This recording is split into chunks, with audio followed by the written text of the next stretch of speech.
그래서 지금 그 제목이 주사파 정권의 등장과 자유민주 체제의 위기라는 그런 말씀을 하고 싶은 말씀을 드려야 되는데요.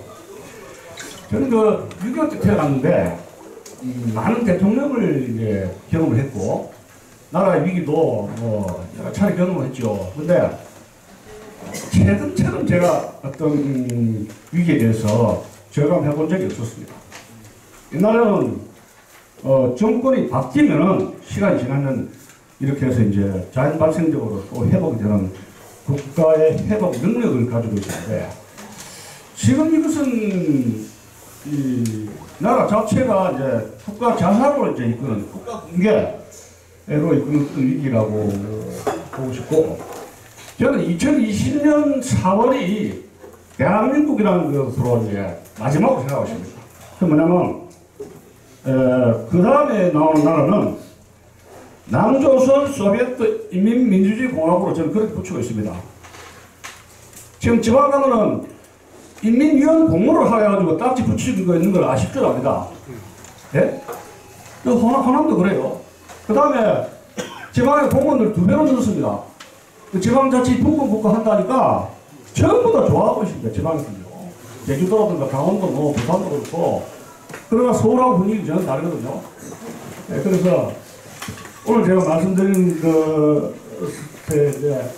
이 주사파 제3차 레프트윙 가버먼트라고 볼 수가 있는데 이 정권이 30년 동안에 어떤 연유를 해가지고 결국은 권력을 잡았느냐 이게 이제 박근혜 대통령이 이제 집권하면서 이제 보수가 붕괴됐는데 사실 들으면 이것이 1년 빨리 왔다는 것이지 언젠가는 이 주사파는 권력을 잡게 되어 있다는 이야기예요.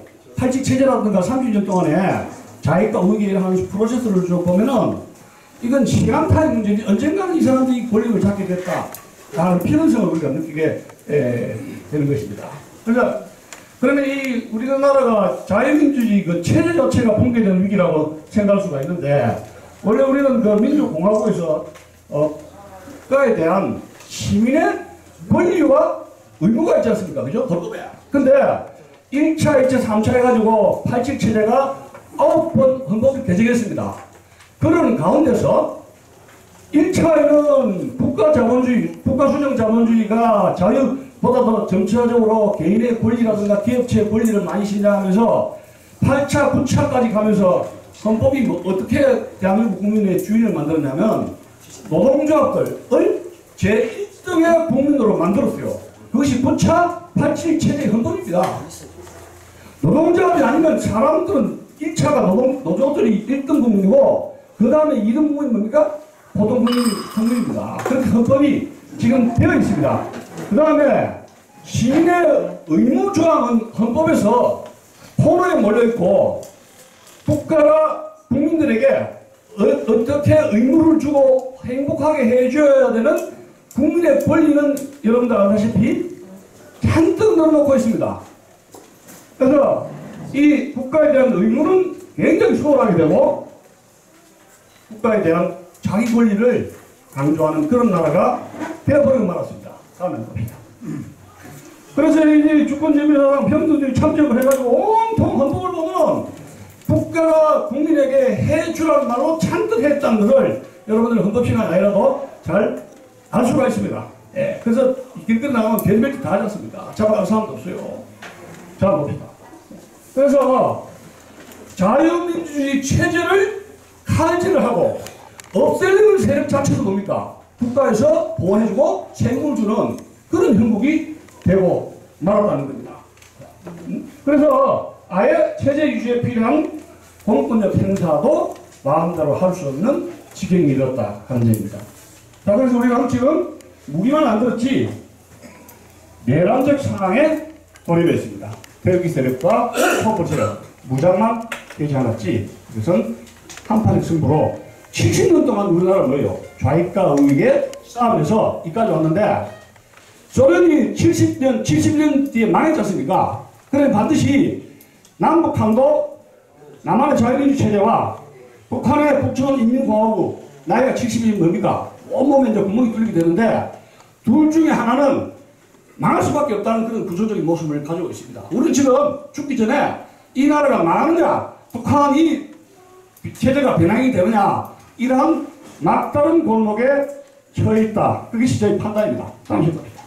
자, 그러면 현재 이 전국을 제가 뭐 평생을 연구를 하는 게 역사입니다. 평생을. 학부 때는 한국사, 석사 때는 서양사, 박사학위 때는 미국사, 이렇게 해서 이제 세계사를 섭렵을 했는데, 현재 전국을 보는 제가 키워드 4가지를 말씀드리고 싶습니다. 적폐청산의 스타일은 1917년 레닌 볼셰비키 정권과 아주 유사합니다. 1917년 독일과 타협을 하면서 지금 문재인과 평양하고 타협을 했죠? 그러나 국내적으로는 적폐청산하고 있지 않습니까? 볼셰비키가 정권을 잡았을 때와 유사한 방법을 쓰고 있습니다. 완장차고 쓰시지 않습니까? 그죠? 완장차고. 네. 자, 두 번째 봅시다. 권력을 쟁취하는 방법은 히틀러의 바이마르 공화국과 아주 유사하다는 겁니다. 그건 뭡니까? 합법과 불법을 대화를 하고 촛불을 통해서 협박을 하죠.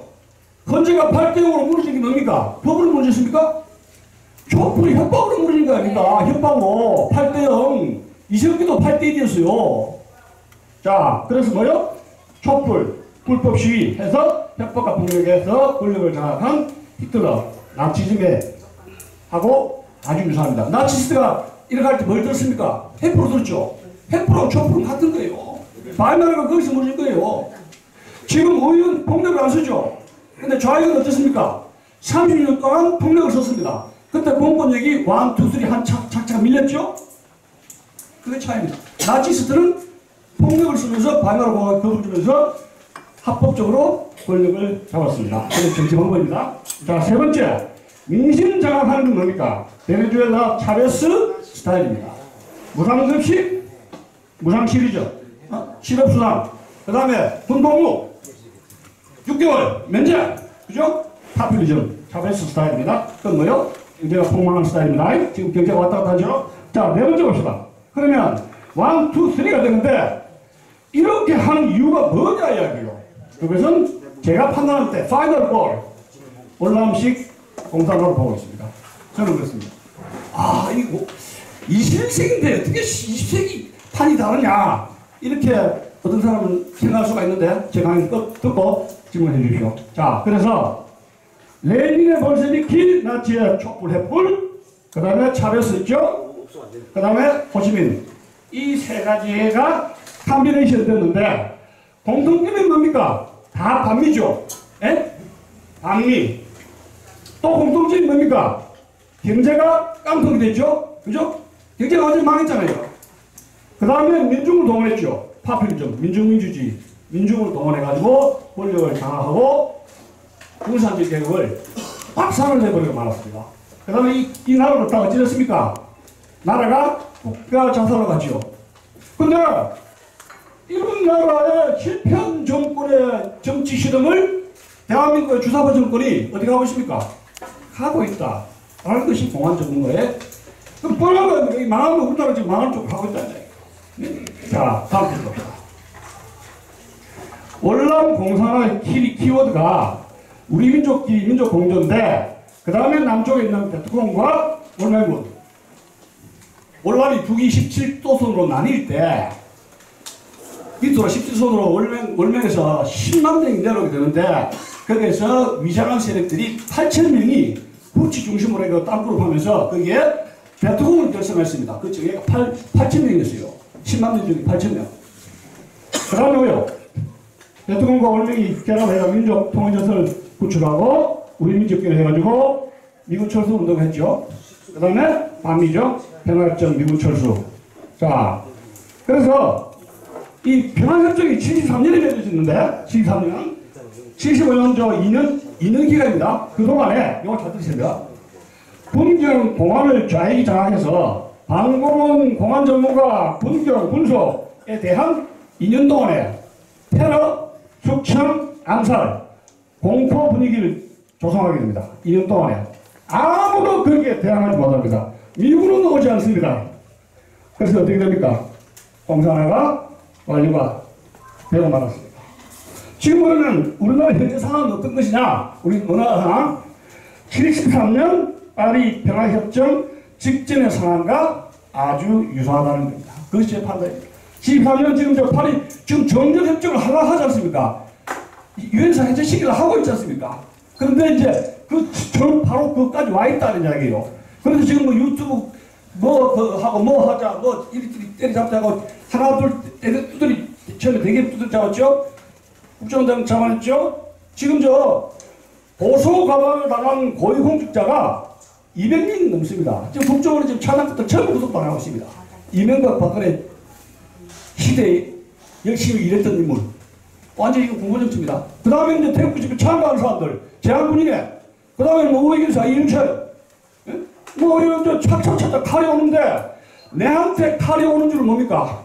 일반 국민들은 모르죠. 일반 국민들은 하나씩 착착착착 칼날이 진행되는 것을 지금 동영상 찍는데 저 조직했다 했죠. 국무총리가.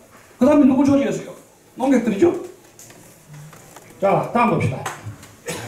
국내외 정세 뭐 이렇다는 거는 다 아는 것이고, 예, 그런 결단도 지금. 자, 다음 편 봅시다.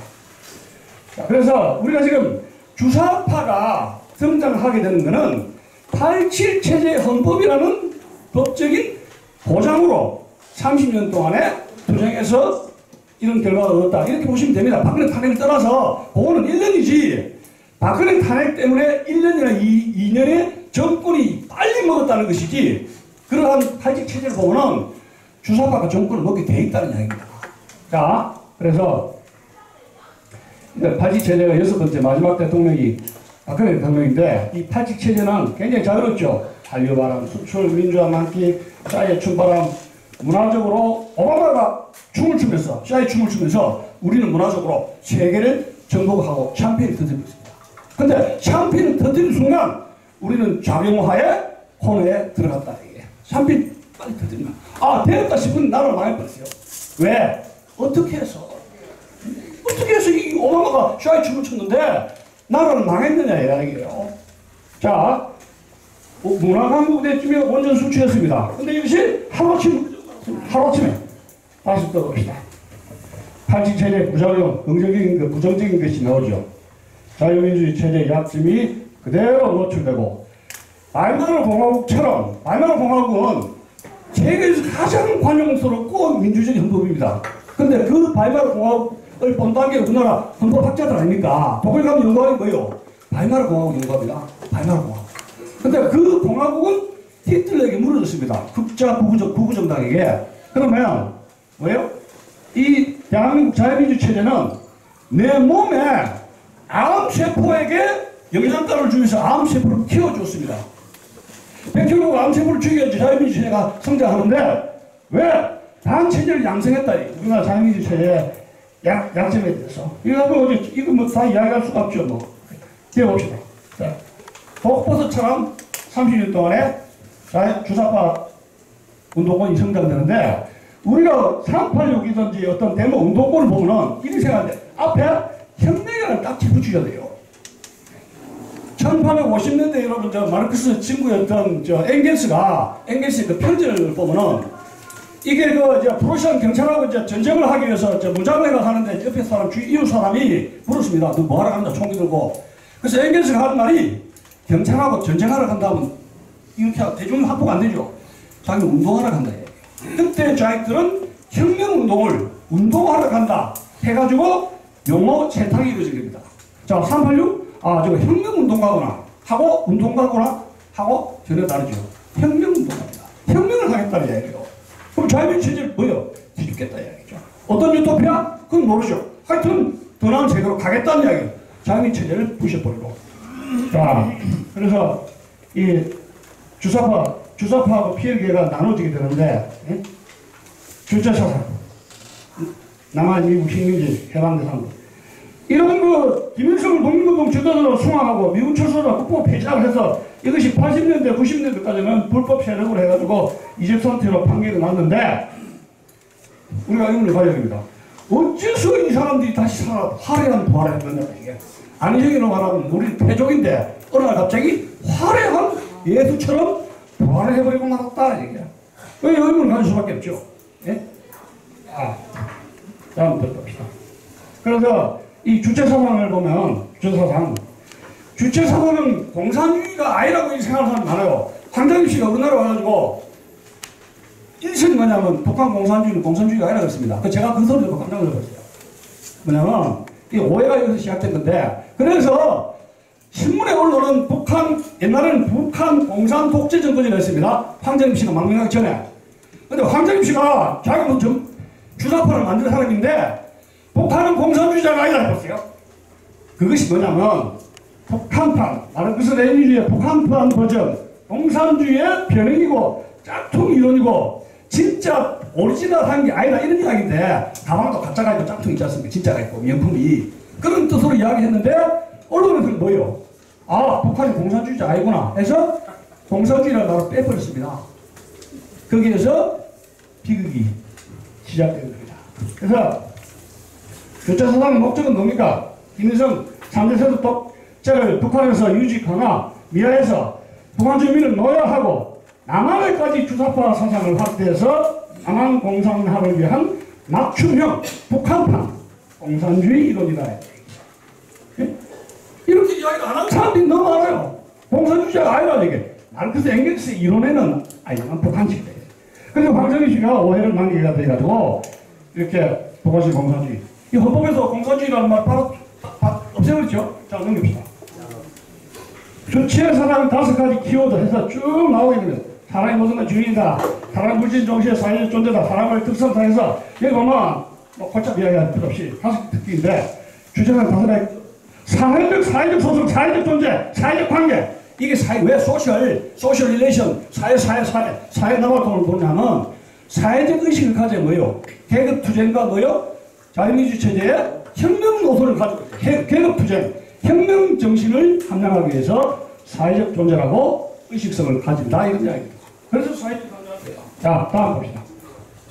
주체사상의 특징을 해가지고 건데 주체. 근데 뭐 다른 거 거두절미하고 주체사상의 특징은 인간이 세계 만물의 주체라는 건데 계급 투쟁, 계급 혁명을 강조하는 것인데 이건 사회적 존재가 뭐예요?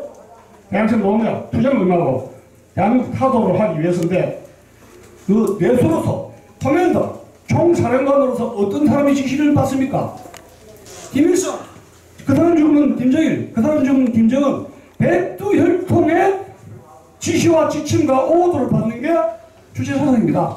그러면 대한민국 헌법의 이석기가 통진당에서 이게 안 됐다 해가지고 자유민주적 기본주의를 어긴다 해가지고 통진당이 위헌을 판결을 받았죠. 그러면 이 주체사상을 심취한 인물은 대한민국에서 살아야 됩니까? 안 살아야 됩니까? 국회의원 출마할 수 있어요? 없어요? 못하죠? 헌법 정신, 헌법 이념의 위배가 돼요.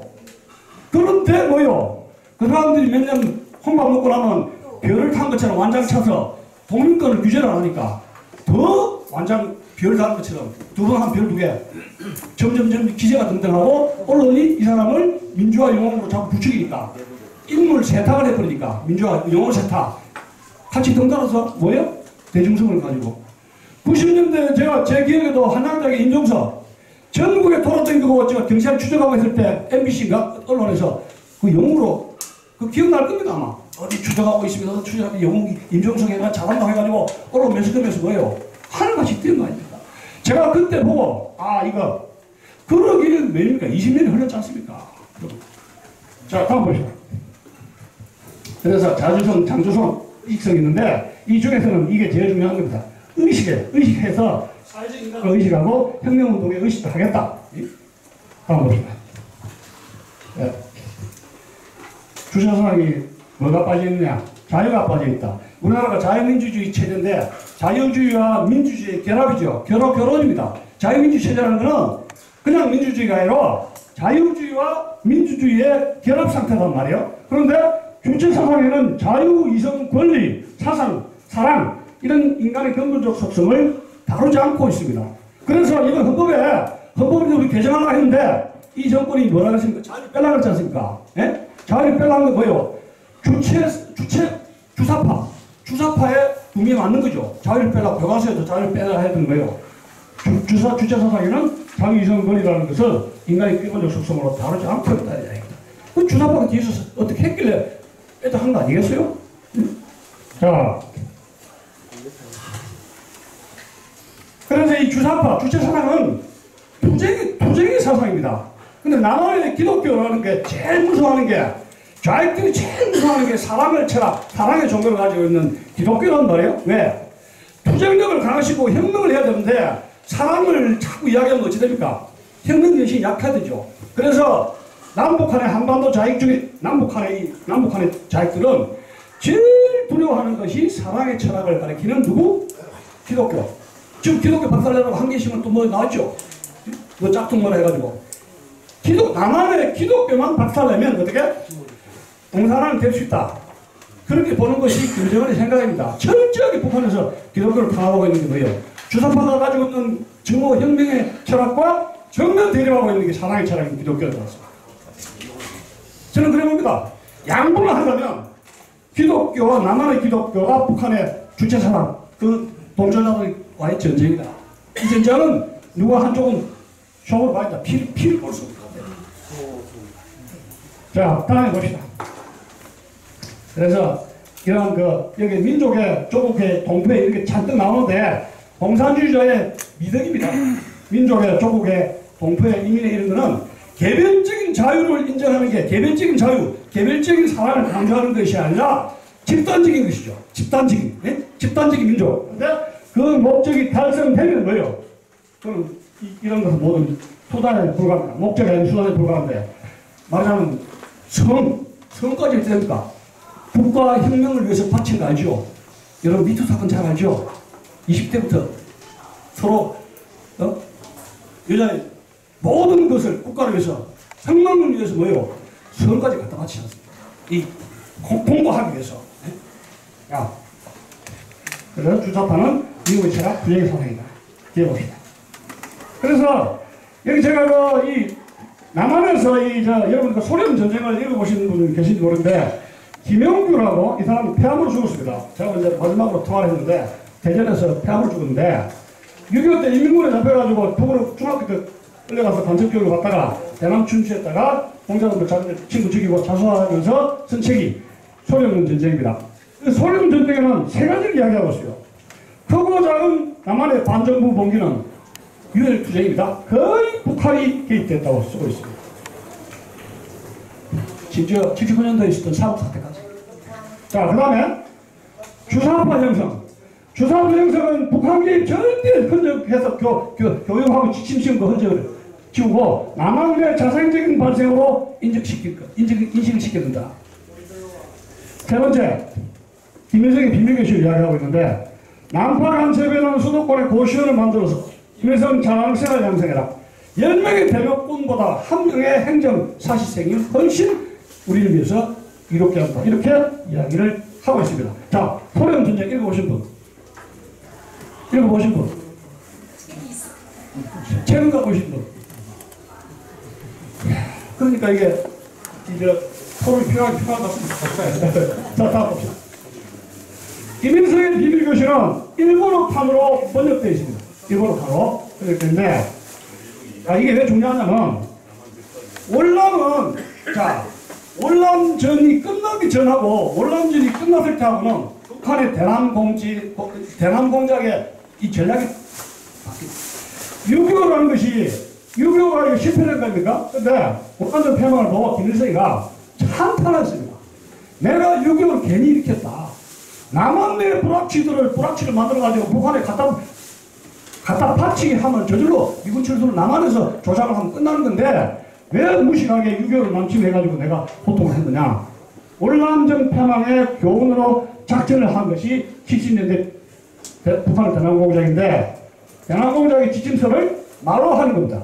글로 남기지 않고 글자로 메모하지 않고 동작원들에게 언어로 표시했던 것이고 일본어판을 듣고 근데 현재 정국은 김일성의 비밀교식 각본대로 1, 2, 3 착착 시간을 그리지만 월남전은 빨리 된 건 아니죠. 그러나 long time 시간이 평화적으로 착착 진행되는 거예요. 자, 다음 봅니다. 자, 그러면 이 주사파의 대부라고 알려진 서울대 출신 김영남 일명 강신을 써지는데 이 사람이 라디오를 두고 주체사상에 환장을 했지 않습니까? 그래서 북한에 서울대학에 지하석을 만들어가지고 진짜 지하석 이제 주저사를 교육하고 하는데 대장적으로 했는데 자 91년도에 북한 서해안 북한 잠수함을 타고 두 차례가 이제 밀고 합니다. 일본 교육을 받습니다. 근데 김영석을 면담하면서 주체 사상에 대해서 물었어요. 근데 별로 자기보다 더 모르더라 이야기요. 황장윤 씨가 뭐 F1 써줬는가 뭐 해서 또 북한이 이제 몇 번 돌아다니니까 자기가 생각하는 거 아 이거 아니다 하고 실망을 하면서 결국은 전향을 했습니다. 자 근데 우리가 주목할 것이 김영란이가 이 두 번 갔다 왔으면 80년대 90년대 서해안에 북한의 그 소정 잠수함 타고 밀본 교육을 받은 주사파가 여러분 한둘이겠습니까? 굉장히 많이 있다고 봐요. 굉장히 많이 있다고 봐요. 예, 뭐 누군가는 더 지적하지 않겠습니다. 예, 예. 자 봅시다. 근데 초대소에서 탈북한 북한 여성에 의하면 일주일 거기에서 하면 낮에는 교육, 밤에는 부자식 같은 기쁜 줄 알죠? 사실 많이 합니다. 그러니까 한 번 가고 두 번 가면 멋져보자요. 이 잘못 가면 뭐야? 중독이다 자꾸만 달라 그런다. 그녀가 그리운지 어떤지 모르겠어요. 그 중독이죠. 술, 뭐 담배 먹고 여자 이러면 그 중독 현상 있는 거 아닙니까? 그거 안 빠질 수가 없다. 안 빠질 수가. 황생이가 한 번 더 계속 빠졌어요. 황생씨고. 자, 그러면 80년대 주사파들이 운동권들이 5.18처럼 해가지고 권력을 잡지 못했지 않습니까? 그게 하나 있고 마르크스 레닌주의의 혁명운동이라는 것이 이런 그 자유민주주의 국가에서는 반항 아르르기 현상을 받으면서 납득을 못하죠. 이 마르크스주의도 안 되는 것이고 그 다음 90년대 초에 소비에트 북한 북조선 소비에트 소련 공산주의 동북권 공산주의가 몰락을 했지 않습니까? 그러면서 마르크시즘의 효용 가치가 꽉이 됩니다. 5.18도 물론 실패를 했죠. 정부 장악이 실패했습니다. 자신들이 원하는 세력에. 그러면 어떻게 될 것인가? 정통 마르크스주의에 대한 새로운 복원을 위해서 고민을 하게 되는데 여러 가지 이제 이 마르크스 사상가의 이론 서적을 뒤지게 됩니다. 우리나라 운동권들에. 근데 거기에서 대한민국의 이런 사회주의, 공산화의 가장 실천적인 전략 전술의 방식으로 이론으로 적용된 인물이 안토니오 그라우시라는 분입니다. 이탈리아 공산당을 창시하고 공산주의 운동가였는데 이 안토니오 그라우시가 왜 이름처럼 최장 교수입니까? 보르대학교. 보르대학의 최장길 교수가 우리나라의 안토니오 그라우시의 진전한 그런 사상을 맨 처음 국제정치학부에 소개시켜줬습니다. 그게 1988년경인데 이 그람시가 왜 그 자유 쪽에서는 위대한 인물로 볼 수 있냐면은 가장 독창적인 마르크스주의자가 있는데요. 제가 뒤에 좀 이야기하겠습니다만 그 뭐냐면 나라와 환경에 따라서 마르크시즘 정권을 장악하는 전략 전술을 다양하게 탄력성 있게 사용하자 하는 이야기입니다. 그래서 21년에 이탈리아 공산당을 창단했는데 무솔리니가 가장 두려워했던 것이 이 사람이 고추예요. 사르디냐 출신인데 이 사람이 이제 매일 그람시에 붙잡아가지고 체포해가지고 항상 그람시가 잘 있느냐 뭘 먹고 있느냐 해서 결국 나중에 암에 걸렸다는 알고 되고 프로자 해가지고 프로인데 2, 3년 뒤에 결국은 암으로 죽었습니다.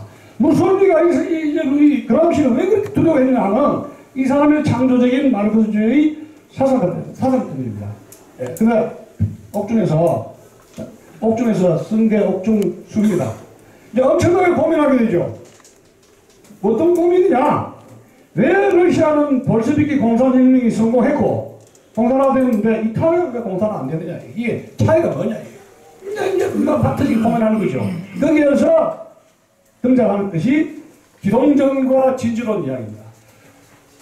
볼셰비키 소비에트가 무기를 들고 폭동을 일으키면서 정권을 장악한 것은 기동전에 해당되는 겁니다. 근데 이탈리아는 기동전을 할 수가 없다. 앞으로 제3세계 국가는 진지를 구축해서 거기에 숨어들어가라.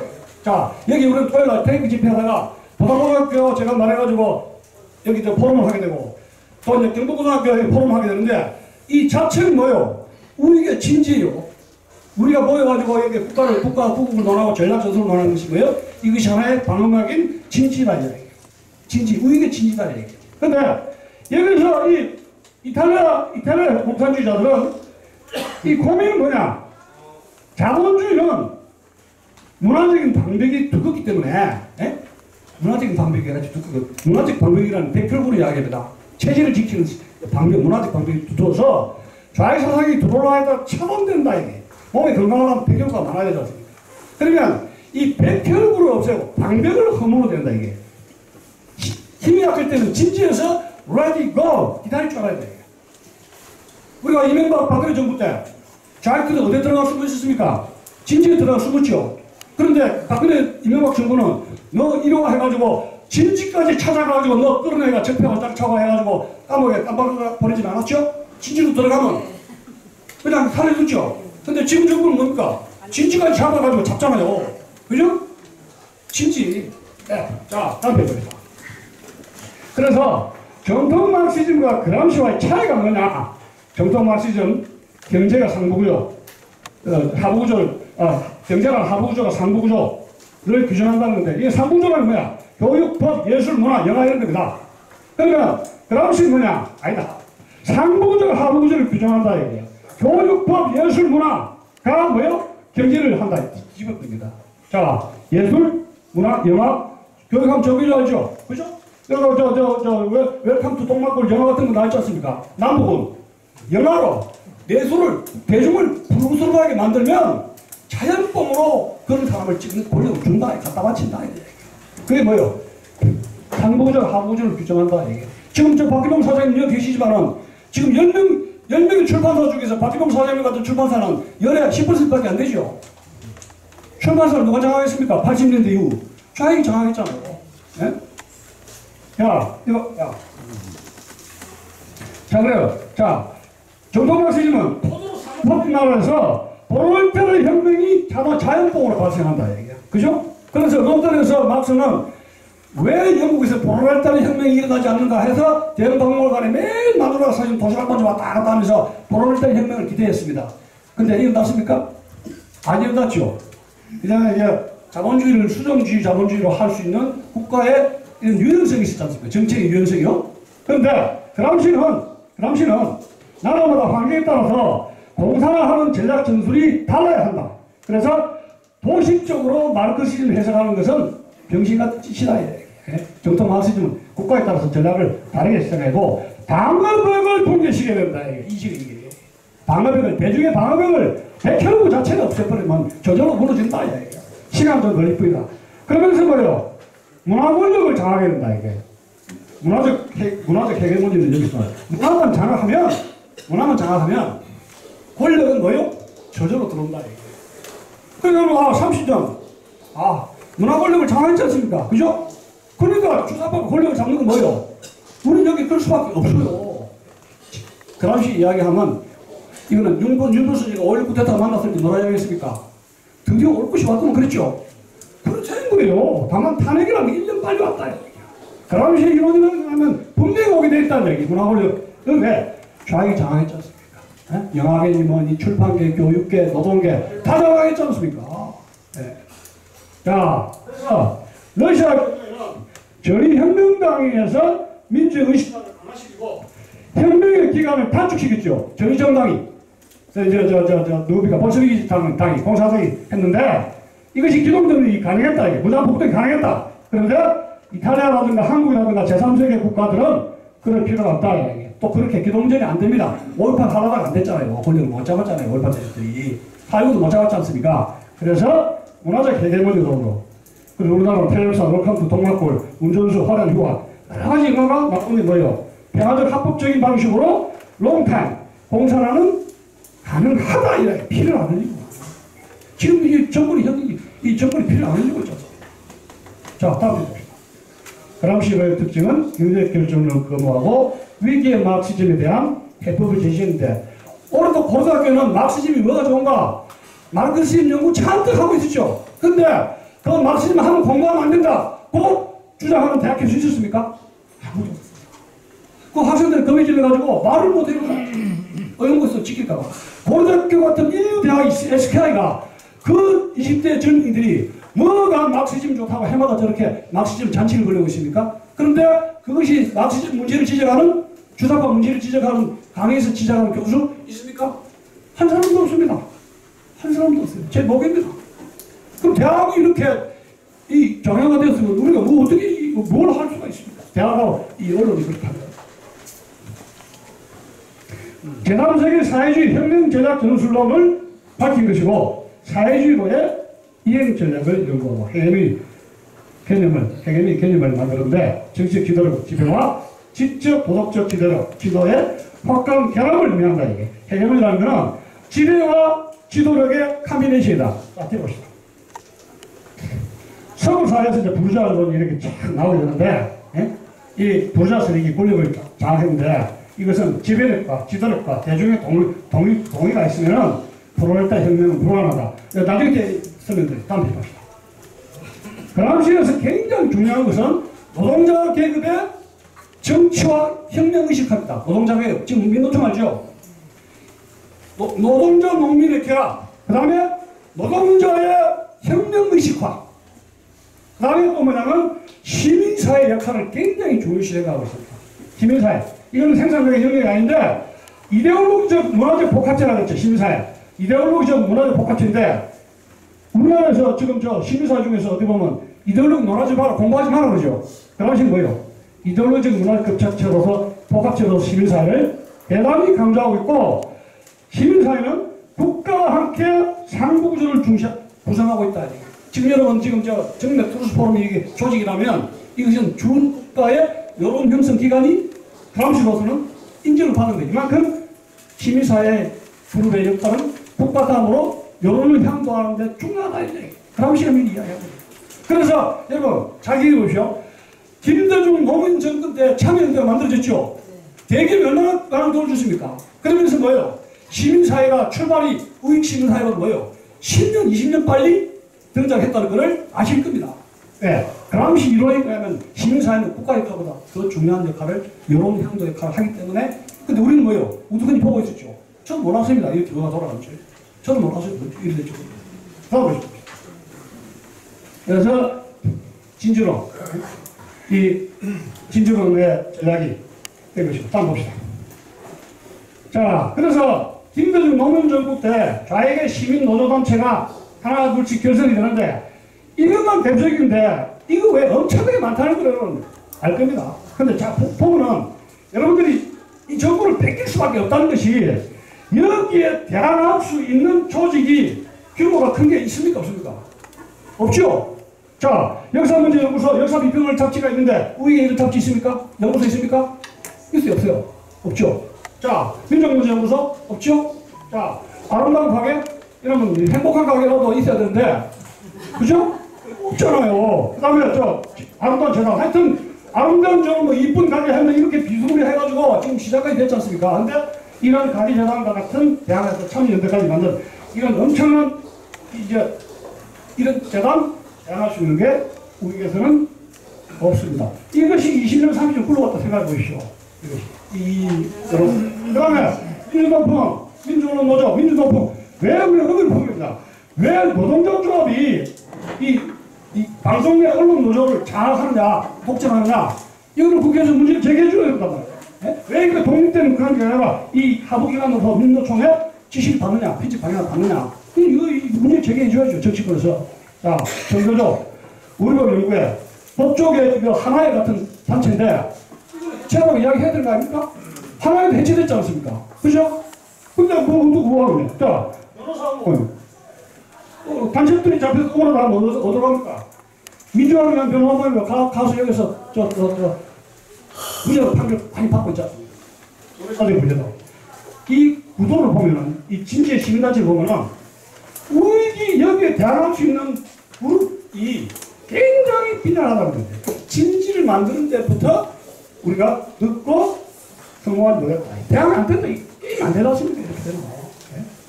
그러면 하루아침에 박근혜 대통령 풀어서 석방됐으면 우리에게 세력이 됩니까? 어림도 없습니다. 이명박 박근혜 길거리 다시 무죄로 풀어놨다 해서 우리에게 세상이 되는 건 아니다. 이게 왜? 이 사람들이 진지구출을 뭐요? 20년 30년 했다. 김대중 정부 노무현 정부 때 본격적으로 했어. 진지를 구축했는데 박근혜 이명박 정부 때 우리가 시민사회 진지구축을 어떻게 노력했습니까? 했습니까? 무슨 소리?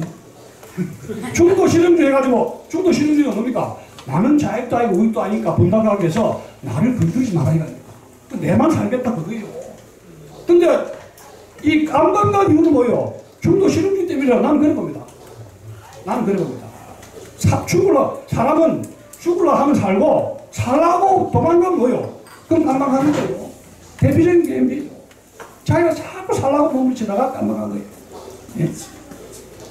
지금 우리가 죽으려면 국가를 구할 수 있습니다. 그러나 우리가 살라고 하면요, 나라를 구할 수는 없을 것입니다.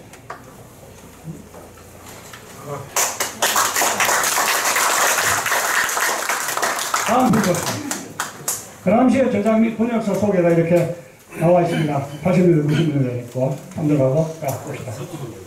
자, 2002년도에 본격적으로 주사파들의 군자선 약속이 있었는데, 이 참, 제가 저 누라이트 하면서 군자선 약속에서 칼럼도 쓰고 했는데, 저들끼리 쓴 명문인데, 조국 통일의 대사위기, 민족민주전선 정당건설로 연방통일조국 건설하자.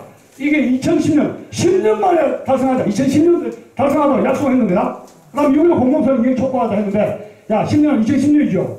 2018년. 근데, 10년 만에 달성되지는 않았습니다. 군자선에서 약속이. 그죠? 근데, 20년이 가까워지는 이 형태 보니까 이게 달성되고 있습니까? 안 달성되고 있습니까? 되고 있죠? 되고 있다. 정전선은 하라. 오래만 하더라도 남북한 간에 정상이라 웃긴 이야기. 김하고 문 둘이가 3번, 4번 만났지 않습니까? 그러면 이제 만날 때마다 여론조사하면 10%, 15% 튀어요. 추석 민심이 떨어지는 걸 알고 보라보라 가니까 60%, 70% 튀었지 않습니까? 그럼 찬바람이 씌어가지고 추워지면은 더 정신이 바짝 차리면서 이제, 이게 아니구나 하면 또 이제 북한에서 현수령이 해가지고 평양에 서울 쇼쇼쇼, 서울 평화쇼 해가 연예인들 복면 가왕처럼 한번 돌려버린 거예요. 인기가 또 올라가지, 내려가면 또 올라갔지 않습니까? 그렇게 됩니다. 방송을 장악하고 있지 않습니까? 그 언론을 이렇게 매니플레이션 하면 지금 죽는 게요. 자, 그래서 여기에서 벌써 이 보면 10년이 아닌데 여기에서 이 군자선을 약속했던 주사파라고 하는 자기들이 어떤 약속 작전을 했느냐. 여야 가릴 것 없이 당신이 부당 출신이면 뭐 김영삼 하자. 당신이 선호하는 세력들이 여러 가지 있죠. 학력이라든가 종맥, 인맥 따라서 당신이 원하는 대로 흩어져서 거기에 기생해라. 거기에 붙어 있어라. 여야 같이 다. 그래서 여러분 알다시피 국회의원 구성들 보면 여야가 아주 한가로 하는데 저건 좌익 같은 사람도 있잖아요. 그리고 더불어민주당 해서는 골고루 좌익 혁명운동권 동지들 같은 사람들이 정당마다 골고루 분포되어 있는 거예요. 여기 군자선 약속에서 자기들끼리 흩쳐 모여가지고 다음에 만나서 후위를 도모하자. 그럽니다. 자, 예 봅시다. 이 약속은, 군자선 약속하는 것은 지금 20년 동안에 시행되고 있다. 다음에 봅시다. 그래서, 근데 우리나라가 이 자유민주 체제에서 양날개론을 주장하고 있는데, 자유민주의 약속이죠. 생물학적으로. 좌우익이 날개를 피면 다. 날개, 축구, 레프트 윙, 라이트 윙, 야구, 레프트 윙, 레프트, 예수. 그러니까, 머리에 내수가 하나의 목표를 하면서 컨트롤하는 거하고, 생물학 기능적인 거하고, 여기에서 좌우익은 개념이 다릅니다. 띄워봅시다. 양날개론이 오르는 거는, 자, 좌익은, 우익은 자유민주주의를 업그레이드하는 수정자본주의, 수정자유민주주의 체제를 원합니다. 여기 우익입니다. 그런데 이런 자유민주주의 체제는 모순이기 때문에 이걸 엎어버려야 된다. 다른 체제 유토피아로 이행하기 위한 투쟁이 누굽니까? 이건 자익들이에요. 이 주사파가. 그럼 뭐예요? 이거는 머리에서 내수로 컨트롤 받는 게 아니죠? 아닙니다. 근데 양날개론으로 하면서 지식인분자를 이렇게 하고 있는 거는 안 되죠. 자익의 존재 이유. 그래서 양동환 교수 같은 사람, 양동환 교수가 우리나라 자익 이데올로기의 최고 권위자인데, 그분이 1987년입니까? 우익은 죽었는가? 현대공만 썼을 때, 제가 공감대에 있을 때, 그때 공감대 교수가 됐을 때인데, 선점이 가니까 현대공원에 이렇게 보니까 별책 부르게 해가지고 좌익은 죽었는가? 이게 뭔가 보니까 버튼 때문에 사서 다 읽었어요. 쇼크를 받았는데, 설마 이게 되겠느냐? 좌익 우익이 그래 죽느냐? 이거 너무한 게 아니냐? 이분을 꼭 만나야 되겠다. 제가 죽기 전에 근데 제가 만났습니다. 근데 우리가 꿈을 가집시다. 꿈을 가지니까 그 꿈대로 돼요. 제가 양 교수 꼭 죽기 전에 만나야겠다 했는데 결국은 10년 전에 만나가지고 같이 운동을 같이 했단 말이에요. 숙명적으로. 왜냐하면 제가 그런 꿈을 갖고 있기 때문에. 그런데 이분이 우익은 죽었는 거하고 퀘스천을 다뤘는데 30년 뒤에 지나니까 우익은 죽었어요, 살았어요? 지금 죽고 있죠? 지금 90% 죽었잖아요. 양동환 교수 말이죠. 우익은 거의 고사직진에 와 있다. 왜? 그 사람이 러시아의 혁명을 연구를 하다 보니까 러시아의 총 인구의 4%가 되더라요. 자익들의 총 인구의 4%가 넘어가면 장애가 된다 그래요. 네덜란드 4%가 총 인구가. 자, 그러면 여러분들 묻을 수 있습니다. 우리나라 자익과 자익 공제 세력은 몇 퍼센트로 봅니까? 몇 퍼센트 보세요? 지금 문재인 지지도가 지난번에 몇 퍼센트였죠? 40이었어요? 지난번에 40이고 이번에 40이지 않습니까? 그 정도입니다. 그러면 20, 반타작해서 골수 자익이 20, 동조 20으로 보니까 그렇죠. 그죠? 그러면 어떻게 됩니까? 이거는 공사나 좌익 공사나 네덜란드를 한참 넘어선 거예요. 그러면 뭐예요? 탄핵이 아니라도 간다. 그죠? 탄핵이 아니라도 가게 돼요. 이 인구 비례를 보면 그렇다. 왜냐하면 이것은 정치라는 것은 민심을 얻는 것이고 민주주의 국가에는 이거 쪽수거든요. 대가리 숫자대로 권력을 따라가요. 대가리 숫자. 대중들의 쪽수 숫자대로 정치를 하는 게 민주정치입니다. 민주주의입니다. 아데르 시작부터. 대가리 통 많은 쪽이 이기게 돼 있어요. 아무리 똑똑이 필요 없습니다. 그래서 40%가 이거는 뭐 탄핵에 관계없이 한국은 장애됐다. 의식적인 정의 상태도 그렇고 모든 것이 끝났다고 봐야 됩니다. 양동환 교수의 이론이라고 참 비관적인 이야기인데. 그래서 이 한번 들어봅시다. 촛불 민중민주주의 해가지고 2002년부터 해가지고 한번 보면은 2000년부터 이 촛불의 힘이 엄청난 세력으로 등장하는 것이 전개되는 것인데 해마다 이것을 의식 있는 공안 출신들이 청와대라든가 정치권에 직원을 해치지 않겠습니까? 어떤 식으로 정리하라든지 어떻게 하라고 했지만 어떻게 됩니까? 정치 지도자들이 이 자유문제에 대해서 아까 뭐 중도실용주의 뭐 하듯이 뭐 어떤 정치권들이 이리 빼고 저리 빼고 자연히 내 몸에 흙이라든가 피라든가 똥을 묻힐 수 없다니까 현재 정치권 나라가 왜 이렇게 됐습니까? 공무원이라든가 국가 정치가들이 박식이라든가 이승만처럼 내 손에 흙, 똥, 피를 묻히기 싫다시오. 대한민국 적을 제거를 해야 되는데 그럼 내 손에 피를 묻혀야 되었습니다. 근데 지금 민주주의 국가에서 누가 피를 묻힙니까? 간박하게? 막내가게? 누가 할 거냐니까. 그럼 태극 집회 우리 저 피를 흘릴 수 있습니까? 어른 도 없어요. 이거 태극기는 흔들 수 있지만 내 손에 피를 묻힐 수 없지 않습니까? 근데 좌익은 뭐였습니까? 데모할 때마다 누구 한 사람은 죽어나갔지 않습니까? 노회찬 죽었고 죽었고 자살인지 타살인지 뭐 하여튼 이렇게 백남이가 자살인지 타살인지 해서 자익들은 소수를 통해서 목숨을 통해서 피를 통해서 권력을 잡았습니다. 자, 나치가 폭력을 해가지고 권력을 잡았지 않습니까? 그래서 우리가 하나의 화두가 자, 이 폭력을 어떻게 이해할 것이냐 이게 국익운동에서 폭력 아니면 국익운동 할 수가 없을까? 의문이죠. 다시 봅시다. 그래서 촛불의 명령을 해가지고 협박을 해가지고 박근혜를 정부에서 끌어내버리고 말았다. 자, 봅시다. 민중의 소리가 힘이다. 촛불인데 그래서 주사파 정권의 구조를 보면 주사파 정권이 역사적으로 필연적으로 언젠가는 권력을 잡을 수밖에 없는 한국 사회 구조적인 이런 트렌드가 30년, 87년 동안에 형성되었다 하는 겁니다.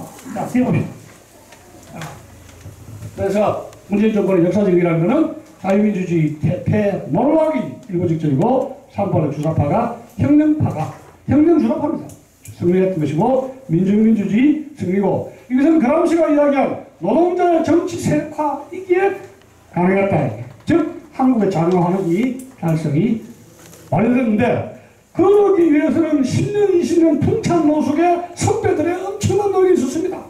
첫째 김대중 DJP 연합을 해서 충청도를 끌어들였고 2차 노무현은 3년 정부를 했는데 자살로서 화려한 예수의 부활처럼 죽음으로써 예수의 죽음으로써 그리스도가 기독교가 만들어졌지 않습니까? 노무현의 죽음으로써 패족 안희정처럼 화려한 부활이 있었다. 그걸 결집했다 하는 자, 해봅시다. 그래서 여기 보면은 제가 이게 지금 우리가 어려운 것이 100여 년 전에 나라가 망할 때 대원군과 민비가 있었죠. 그 중간에 끼어 있는 호접이라는 사람이 있었습니다.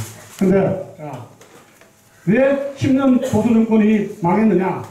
이명박과 박근혜의 그 리더십의 어머는 뭡니까? 대원군이 이모군을 해로 해가지고 텐진에 잡혀가서 3, 4년 볼모로 지는 거 알죠? 3, 4년. 대원군이 다시 컴백할 때, 돌아올 때, 대원군이 결심한 게 있습니다. 나를 텐진에서 고생살이 했던 게 누구? 민비지요. 민비가 꽂아가지고 청나라 군대로 하여금 대원군을 갖다가 잡아 천천지 중국에 보내라 해가지고 결국은 이제 원색인가 다시 풀어주라 해가지고 이제 일본 견제하기 위해서 대원군을 천지에서 풀어줍니다. 대원군이 올 때 결심한 게 있어요. 내가 다른 건 몰라도 복수해야 되겠다. 민빈 방식 내가 죽여야 되겠다. 근데 딱 하나 보니까 민비가 선수를 쳤어요. 대원군의 지지 세력이 있던 사람들 32명을 법적인 절차 없이 죽여버렸다. 32명을. 그러니까 대원군은 어쩌니까 더 이걸 죽여야 되겠다. 민비를 죽여야 되겠다. 대원군에게 있어서 민비는 일제보다 더 미워요. 왜냐면 제가 이 친박, 친이계 이거 보면은 이 노선 투쟁 알죠? 친박이냐 이박이냐 이런 관계가 어째? 더불어민주당하고 관계보다 더 원수사인 거 알죠? 제가 저 직접 아마 저 김문수 지사님 더 잘하실 겁니다. 이 두 세력들 박이 터지라 싸웠습니다. 박이 터지라고. 밖에서 더 큰 적이 있는데 아니 박 터지게 싸웠어. 박 터지게. 자 이분은 이겁니다. 4대강을 건드리면 넌 나의 적이다. 4대강. 딱 레드라인 서 있습니다. 이분은 뭐예요? 채 이야기만 하면 당신 간다. 나오면서 채. 알죠? 이 사람이 이걸 건드리고 이 사람이 이걸 건드린 거예요. 그럼 뭡니까? 이거 원수가 된 거예요. 그럼 어떻게 됩니까? 나라가 망해도 원수 복수를 해야 될 거 아닙니까? 아마 김문수 지사님 더 잘하실 겁니다. 다음에 봅시다. 네, 다음에 봅시다. 주상과 덕세 이유를 제가 영어리가 검토를 해봤는데 저도 놀랐습니다. 제가 지난번 이 강의는 안 했는 강의인데 항상 이 강의를 가지고 몇 달 전에 강의를 하고 있는데 한 4개, 5개가 나와요. 주사파가 득세한 이유에 대해서 재단한 대로. 그래서 제가 한탄을 했습니다. 이러고 주사파가 정권 잡지 않는다면 이건 비정상이다. 원인이 너무나 많기 때문에. 한번 보시죠. 대충 보면은 양날개론에서 자익도 필요하다. 또 종교인들 성경에서는 착각하는데 원수를 용서하라. 한쪽 간 맞으면 오른쪽 판을 빠지면 왼쪽 판도 갖다 대라. 그게 뭐예요? 예수가 그런 말 안 했습니다. 사적 원언하게 하죠. 예수는 케사르의 케사르에게 세금 잡아냈죠. 근데 사적 원한 관계일 때 용서하라 이야기요. 국가 공동체일 때 뭐요? 언급한 게 없어요. 공차를 이런 종교인들이 분간을 못하고 똥오줌도 못 가리면서 원수를 사랑하라. 그러면 김일성, 김정은 독재정치 용서해야 된다. 이까지 가는 거예요. 그럼 뭐 다 용서하고 되지. 내 신자 그리스도를 믿게 하면 되지. 이거예요. 나라가 망하는데? 나라가 반체제 세력에서 망할 파인데 원수를 사랑하라? 사적 원한하고 공적인 문제를 분간을 못하기 기독교들이요. 이 종교들은 얼마나 북한에 왔다 갔다 했습니까? 예? 자유민주주의 최대의 약점이죠. 사회제도에서 없어졌지 않습니까? 그죠? 사회적인 분위기. 화면 한 번. 이념 교육이 부재. 옛날에는 권위주의 국가에서 이데올로기 교육을 시켰습니다. 지금 이데올로기 교육을 안 합니다. 그 고려대 보세요. 이데올로기 교육을 안 하니까 마르크시즘 좋다고 해가지고 젊은 고대인데 후배들이 저렇게 난리 아닙니까? 해마다 해요. 네? 이 이데올로기 교육을 국가가 포기했는데 그럼 시민단체로 넘어가야 되는데 시민단체가 제대로 해줄 수가 있습니까?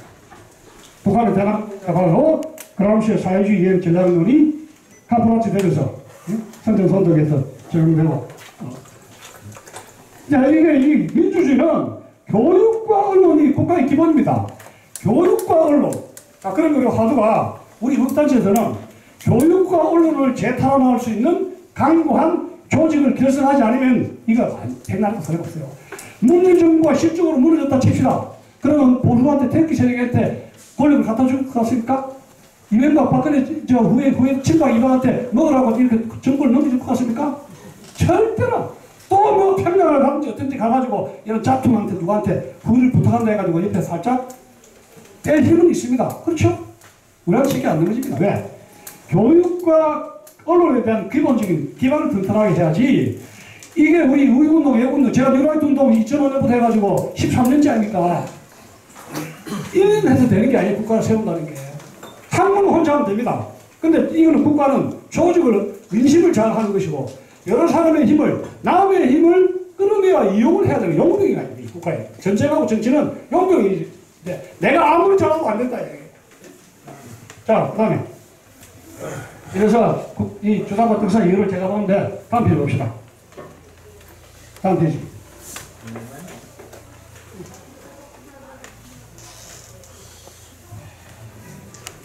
맞는가요? 그래서 여기 좀 14개, 5개가 이렇게 이제 쫙 있습니다.